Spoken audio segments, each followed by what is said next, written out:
What's on the agenda today? So guys, my name is Louis and welcome to today's video. Today's video we're going to be doing 10 things we all did in school. So the first one is miming the song lyrics because you didn't want to sing to be cool. But everybody's done this, like school assemblies and stuff.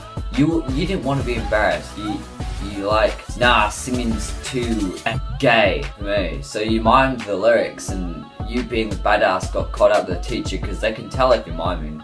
Now this is like savage as hell. When you were playing Duck Duck Goose back in year, I don't know, 2 or something, the person you hated on the most, when you went around, you BAM! Slap them on the head, and the teacher would be like, don't do it again. You BAM! Do it again. You just hated them, but every time you went around, you wouldn't choose them until you hit them again. By the time they would do it, they'd have this like massive red lump on the head from you hitting it every single day. Spelling test. Oh, mate. When you hear spelling tests, you're like, shit, I don't know how to spell duck. But you would always use your pencil case to cover up, or you'd use your arms, because there's a point in everybody's life where they're like, oh crap, I don't know this word. And if you're gonna ask the guy next to him, they're just gonna be like, miss, he's cheating.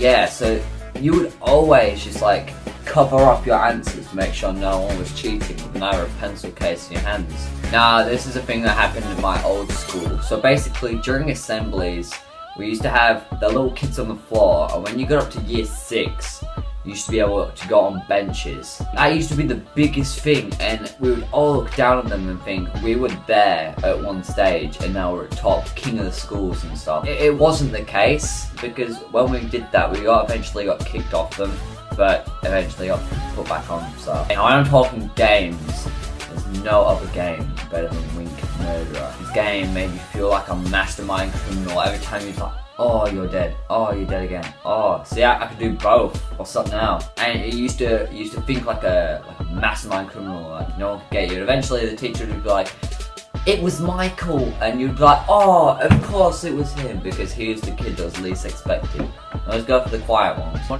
The next one is rolling down your socks into little like donut things, because you were the master trendsetter. Like, it is cool, and then there's rolling down your socks to make donuts. Like, mate, top of the line legitness right there. Now this is probably the biggest one ever in the history of schools. Like, this goes back to when my grandparents were probably this. Every teacher has a story about a kid who swings on his chair, hits his head and dies.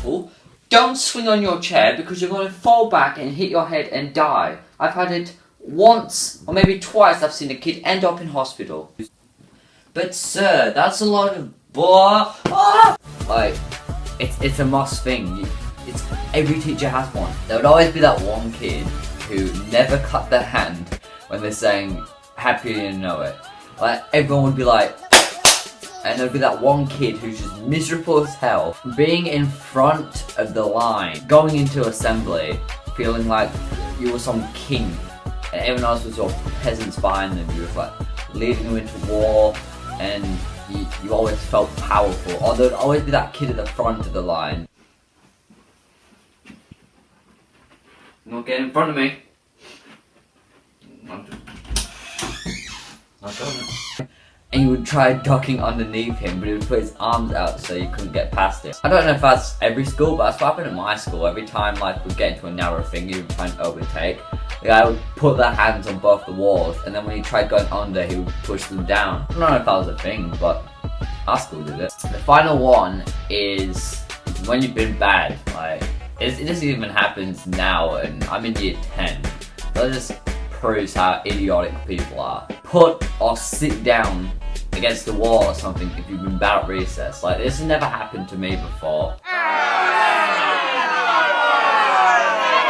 It always happened if you were being an idiot, you were decking someone, you got into a fight. It'd always go get the teacher and tell you to sit against the wall and just stay there the whole recess. And it was probably the most horrifying experience of your life in primary school, because you would just watch everybody go and play football or whatever, and you would be sitting there just staring at them, and they would make faces at you. Thank you for watching, guys. If you want to see more, please click that like button below, subscribe if you're new to the channel, and I'll see you later in the next video.